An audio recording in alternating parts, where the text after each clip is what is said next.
So what is, I guess let's start off with this. What's not working in your calls or in your prospecting that is holding you back from doing consultations? Well, I would like to go first. One is just when I follow up with the leads that are assigned to me, they seem to be not responding to either a phone call or text messages. The few that do respond to me, it's either, yeah, sure, let's schedule a time. And then when I do have that time and I do follow up on that scheduled time, I don't receive a pickup. So any way that you can, if the goal is to get into a face-to-face conversation, whether it be face-to-face on Zoom or whether it be face-to-face in person, that is always the highest form of your influence and communication with them. Right. Right. So I would much rather somebody said, hey, I don't want to talk over the phone, but meet me, on this day and time. I'll be like, yep, you got it. Because that is where we can make the biggest impression and where we can have the most influence. The other thing that comes up for me is don't blame your leads. Okay. When we blame things that are outside of our control, we give up our power. Okay. Because if we go in with the belief system of like, all my leads are terrible. And by the way, the leads that you're calling are the same leads that I've called my entire career, the same leads that, so it's never the leads, right? It's always the way that we are. And by the way, I know for sure that I can help you keep those appointments. Okay. Like there's some firm up techniques that I'll share with you, and that are really, really powerful. And once you start doing this, you're going to see that people start keeping your appointments and honoring those appointments. Right. So, and we're an appointment business, right? So we acquire clients by getting into appointments, and anytime that we're in an appointment style business, there's always going to be that element of it. But the key is, how do we reduce those cancellations and no-shows as much as possible? Right. Right. So the first thing is the mind shift, that I think is really important. And I learned this in Cutco. Man, when I was selling Cutco, it was a really tough economy. I was selling a very high quality, very expensive product in the worst economy of our time. And, I had to get really, really good at gaining commitment and helping people make a buying decision. And there was a time where I was about to quit because I blamed my clients for, none of them could afford it. None of them, see the value in it. And I remember saying that to my manager. I was like, hey, the people that I have are not good people. Right? I've got the worst leads ever. None of my people want to buy. All these other people, I don't know who they're selling to, but they've got way better people than I do. And I remember having a conversation like that with my manager. And my manager, she said, she pulled me aside and was like, hey, if you believe that, you will end up quitting. And so I'm like, well, no, I just need different people. And she goes, no, you need a different mindset. I'm like, yeah, but that's not going to change my people. Right. And that what I realized looking back on that and understanding the wisdom that she had, what she was kind of trying to teach me is, when you change the way you look at things, the things you look at change. And when I made that mindset shift of like, it's not my people, it's not my leads, I just need to get better. So everybody that, and this is in business and also outside of business, everybody that you ever have a conversation with is always a reflection back to you of what's inside of you. And what I love about business and what I love about sales is that sales is such a great mirror on what we need to work on. And so and by the way, there's a little bit of an ego death that has to happen there in Right. order for us to receive that lesson, right? Because we now have to take ownership of our results, which sometimes if we have shitty results, it's hard to own that because Right. our ego doesn't want to own it. Our ego wants to think that we're, this amazing person that like, oh yeah, I'm meant for good results. It's just these shitty people are getting in the way of my good results. Mm-hmm. Right. So the mindset shift is allow the ego death to happen. And instead of, these people aren't serious, it's like, what are they trying to tell me about how I'm showing up for them? What could I do to either show more value in my service, in, having a conversation, in keeping their appointment, right? Because if we reclaim our sovereignty and reclaim our power and say, I am the creator of my reality. And this is the fundamental idea that we talk about all the time, but it's only through these experiences that you really get to know it, right? There's like a difference between knowing of it and really knowing it. Right. And knowing it is actually experiencing it and truly being the creator of your reality. And when you take a look in the mirror and say, wow, I need to work on that, that's when you become part of your creation versus resisting what you're actually creating by not looking in the mirror. Mm-hmm. So either way, we have to, as salespeople, we have to look in the mirror and say, I am creating this.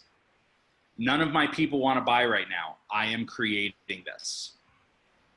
And I had this conversation with Kevin about a month ago or so, and he was like, none of my people have any urgency.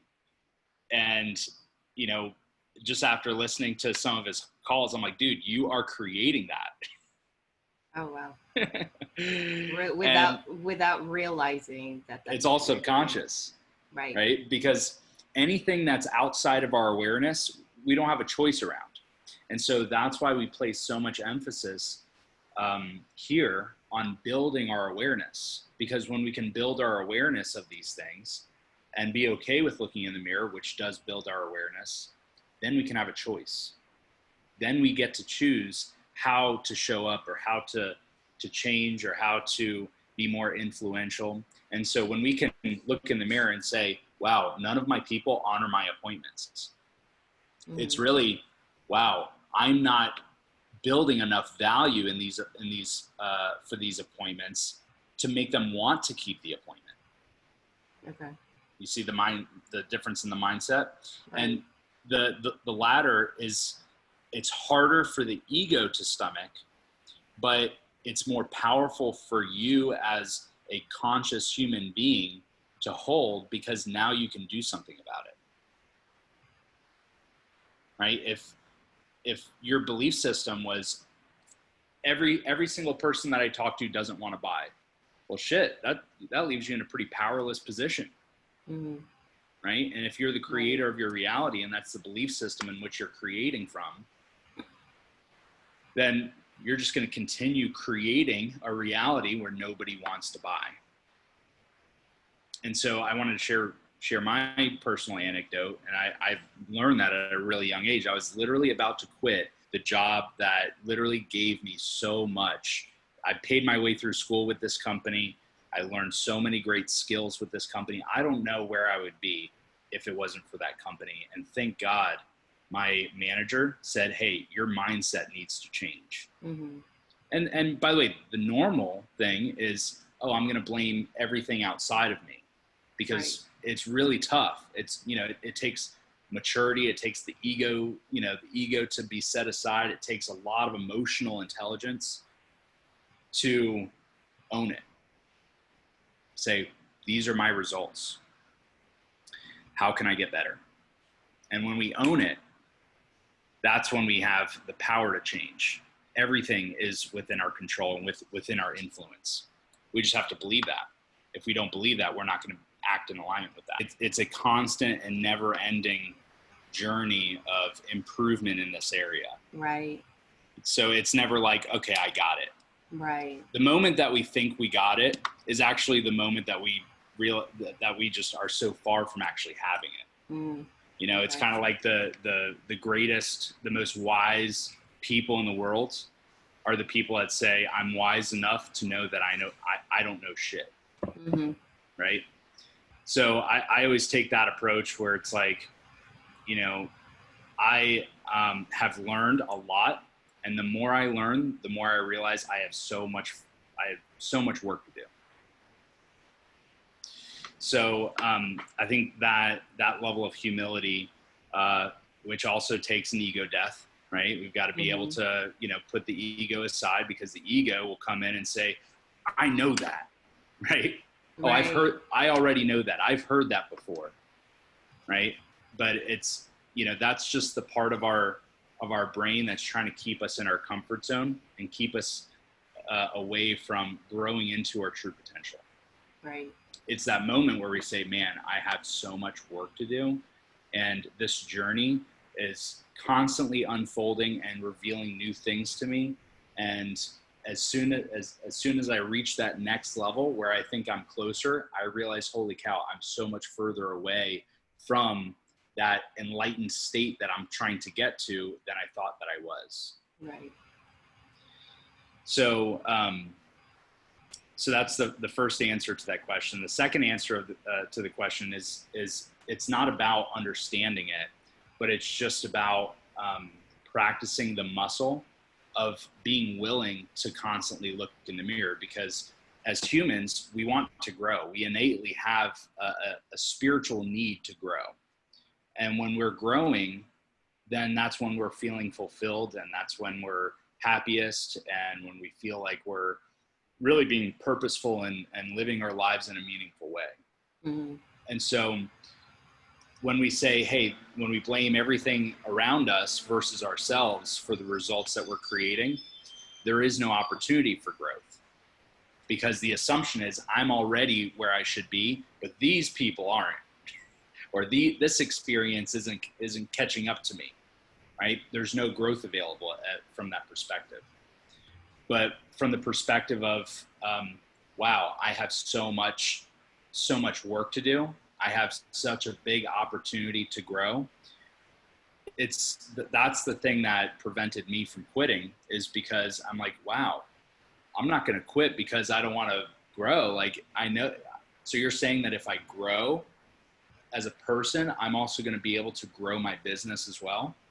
And that's why we always say, like, your level of personal growth will seldom exceed your level of, or your level of income will seldom exceed your level of personal growth. Mm-hmm.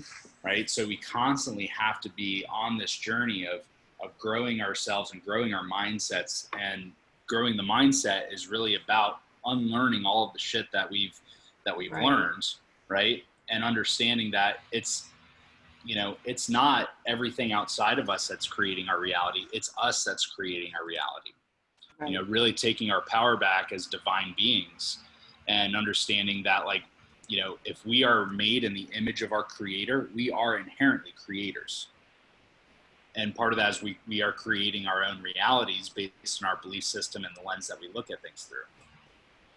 So it wasn't the understanding that helped me keep going. It was actually the awareness of all of the things that I could work on to get better at that motivated me to keep going.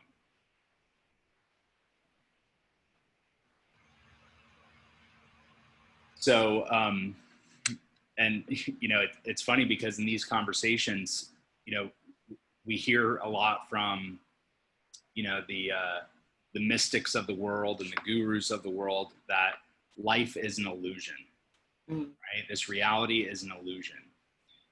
And this is just one example of, like, oh, you know, I thought that I had to learn something in order to not quit, right? Instead, it's, oh, I just have to see that I'm more than what I'm believing myself to be in order for me not to quit, right? So it's an illusion that we're projecting everything outward, but really it's us. Everything is already within us. and our reality is always just a reflection of what's in us. Right. So, and it's a journey, and I'm learning every single day, and there's ups and downs, and there's sideways spins, and just all different types of directions and ways that this journey will take us as we go deeper on the path. But the deeper that we go on the path, the more power we have to create what we want.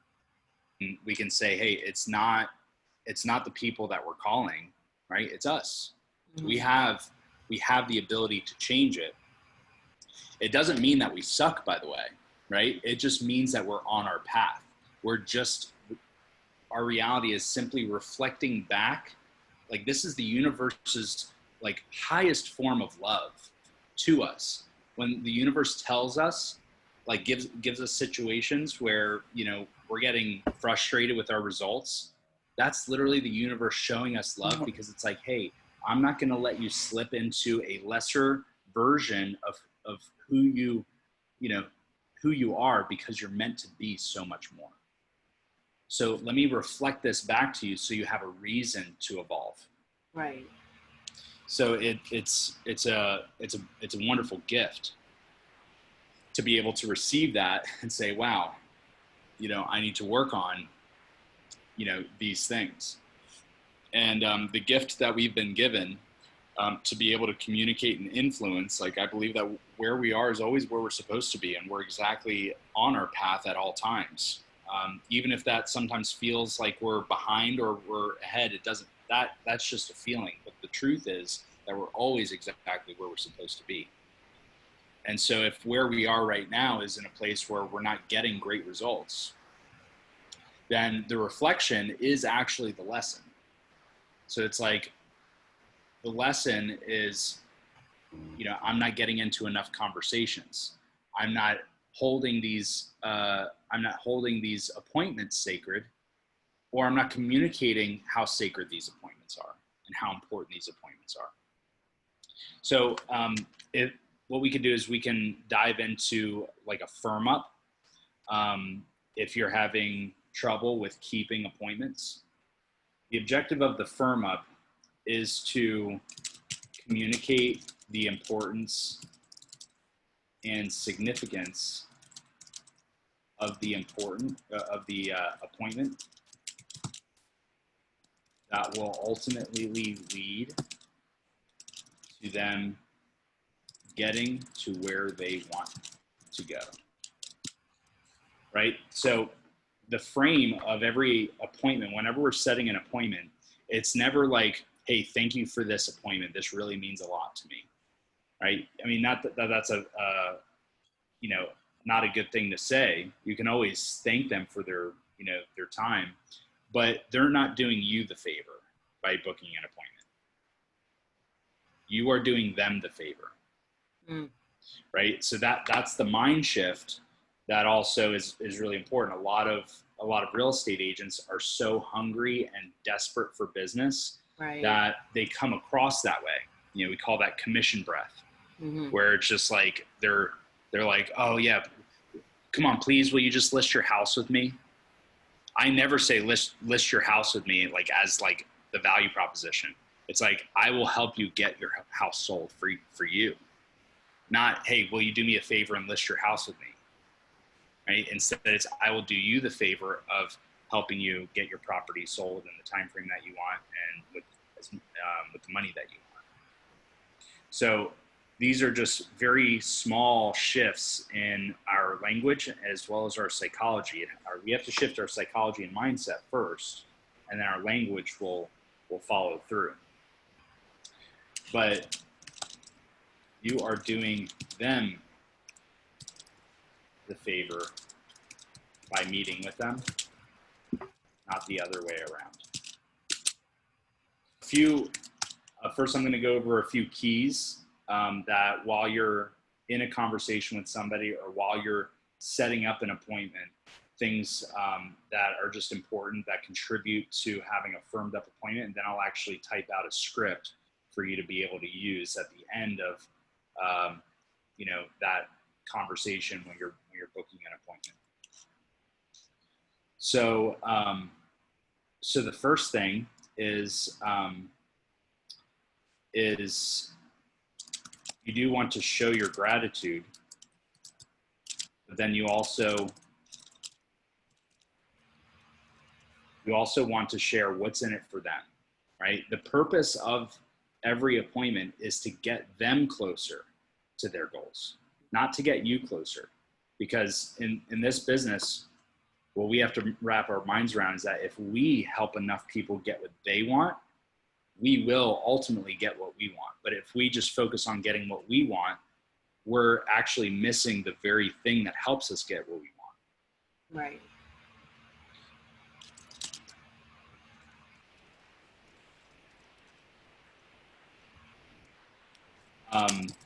The other thing that's important is a definite day and time. So whenever we say things like, you know, how about around 4 p.m. or about, and then when we also use words like hopefully, maybe, possibly, you know, those are all very, very weak words that don't bring certainty. You know, those are actually those words actually create uncertainty. And so when we're in conversations with people, we just want to kind of, this is why it's a really good practice to listen to your calls. Like I would challenge you to, whenever you have a conversation with somebody, just re-listen to it again and see where you're using weak words or creating uncertainty. Okay. People buy certainty. People want certainty. That's the reason why people, especially in real estate, there's no physical, tangible thing that we can show them and say, this is what you're getting when you hire me, right? Right. Instead, we're painting a picture of their experience, and it's important for us to be really confident in that so that it creates certainty in their mind that you are the right fit for helping them get to that next part of their journey. So, that makes sense. Yep. So a definite day and time. So whenever, and by the way, I always offer a choice of 2 times, anytime that I'm booking an appointment. I'm just going to put that in here as well, even though it doesn't really much matter for the firm up aspect of it. But I always offer a choice of 2 times, because if we're just offering a choice of, if we're just offering 1 time, it's either a yes or a no, versus if we're offering a choice of 2 times, we're now giving them an option, which, you know, to most personalities, most people want to be the one that comes up with the idea, right? And so when we're offering a choice, when we're asking a question that has choices or an open-ended question, and whenever asking for an appointment, it's not a good idea to just say, when are you available, right? Because number one, we want to show that, and this is actually another point, is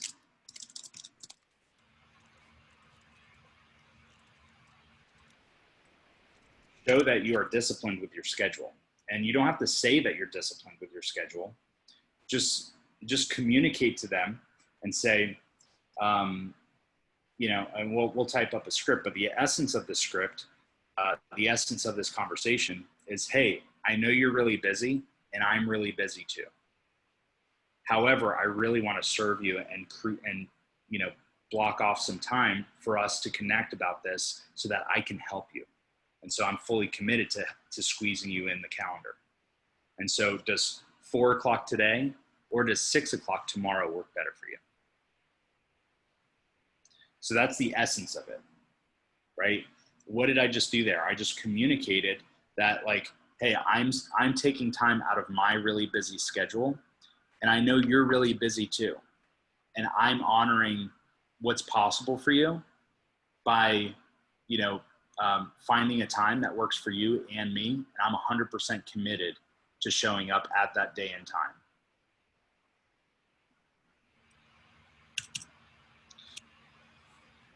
So, any questions so far or any feedback? So when you offer the the times.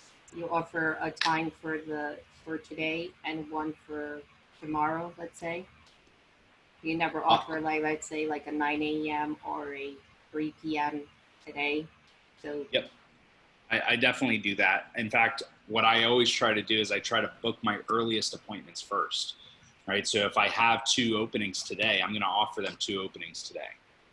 So if I have an opening at 4 o'clock and 6 o'clock today, then I'm going to say, hey, I could either swing by at 4 o'clock, or would 6 o'clock be better for you? You know, basically I'm always looking at when my next 2 available times are, okay. right? Because in my calendar, I know when I want to have my appointments booked. And so if I know that I need a 3 o'clock, a 4:30, and a 6 o'clock, and I've got my 3 o'clock booked, but I don't have my 4:30 or my 6, I'm offering my 4:30 and 6. But let's say I have my 3 o'clock booked, my 4:30, but I don't have my 6 o'clock booked. However, tomorrow, the next available opening is I didn't get my 3:30 for tomorrow booked. So then I'll offer, hey, does either today at 6 p.m. or tomorrow at 3:30 work better for you? Mm. So I'm always looking at when I have that next opening in my calendar, and I try to book as many of those sooner openings as possible. The other thing that is important with this is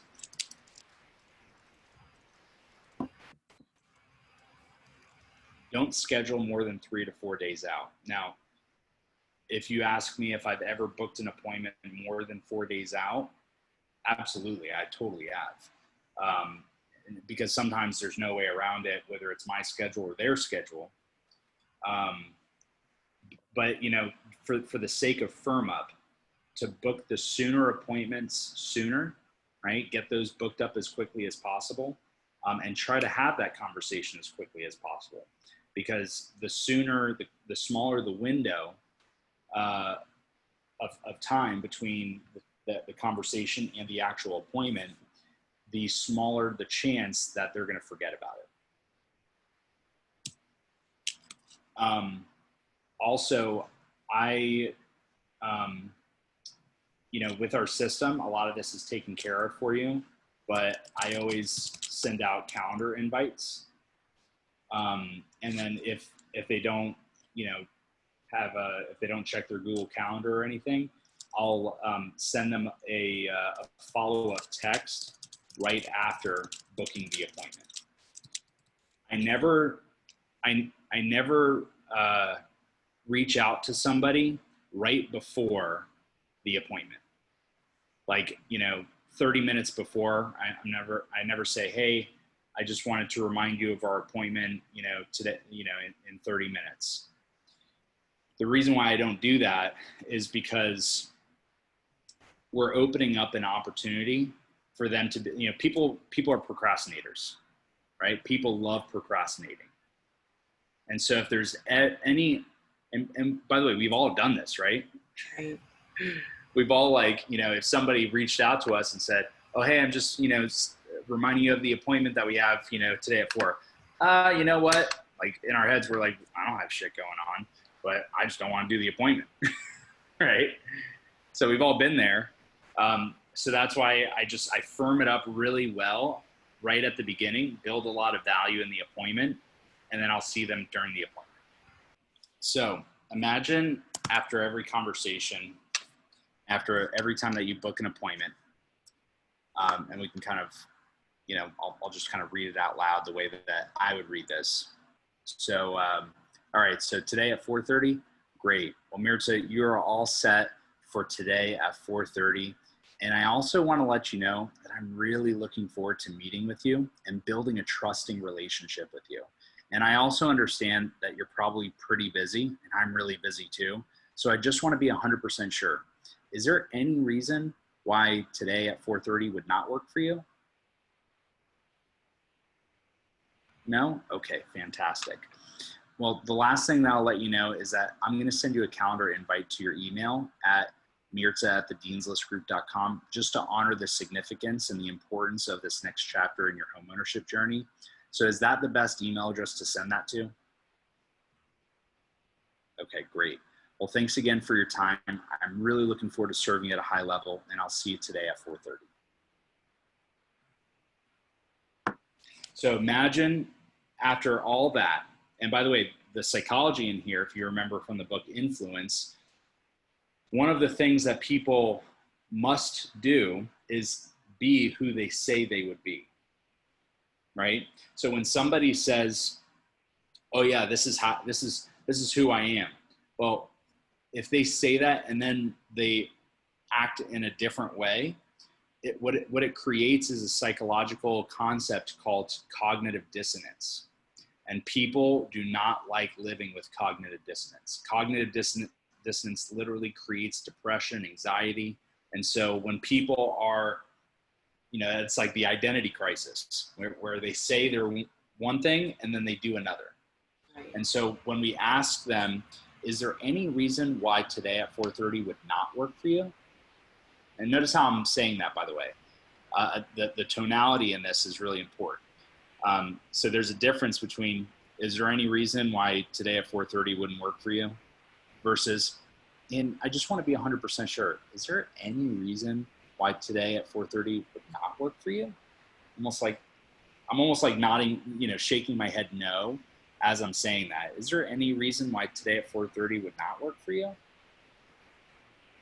Almost like, yeah, I mean, I know it's kind of a long shot and it's probably nothing. I just want to make sure, right? And so, and by the way, another thing that's really important here is we're saying day at time 3 times during this. So we're reminding them. The more times that somebody hears it, the better. The other thing too is I'm really looking forward to meeting with you and building a trusting relationship with you. All right? Using the word trust is very powerful. And when we bring in trusting relationship, that we intend on building a trusting relationship, and also us saying, hey, I also understand that you're probably pretty busy and I'm really busy too. So I just want to be 100% sure. Is there any reason why today at 4:30 would not work for you? Nobody answers the phone in the middle of a dilemma. Uh-huh. I've never done that. Have Right. you? Right. Yeah. Like, Right. I don't know anybody that does that. And so when somebody says that, it's what I call a smokescreen objection, meaning it's not the real objection, right? It's just that they don't value what the conversation could be about for them. Right. And so, and by the way, like, there's something that's coming to me. Let me just type it out and see how it takes form here.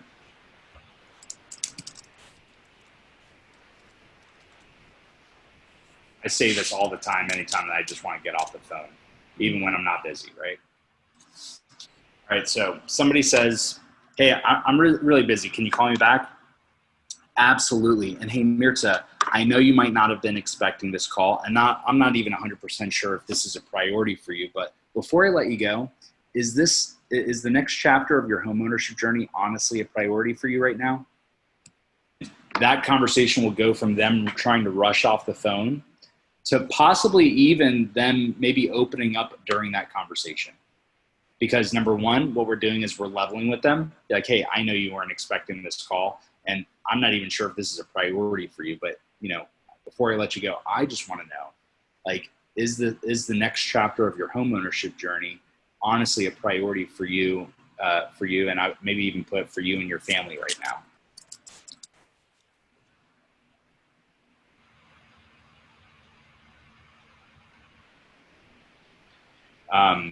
And if they say, no, it's not a priority, great. Well, I can appreciate that. Just curious, if you were to make this a priority down the road, when do you think that might be?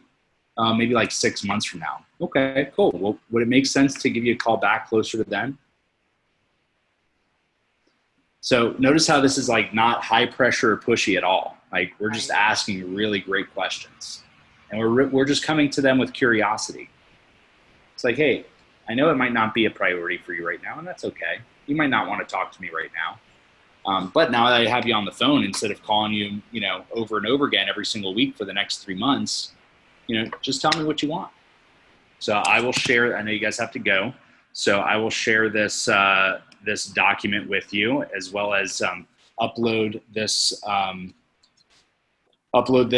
to the video vault that should be released any day now, and also send in the Slack channel in the meantime. But the video vault is going to have all of these trainings broken down into different sections, so that if you want to learn something about anything, as long as we've done a training on it, it'll be in there. If we haven't done a training on it, we'll do a training on it and put it in there.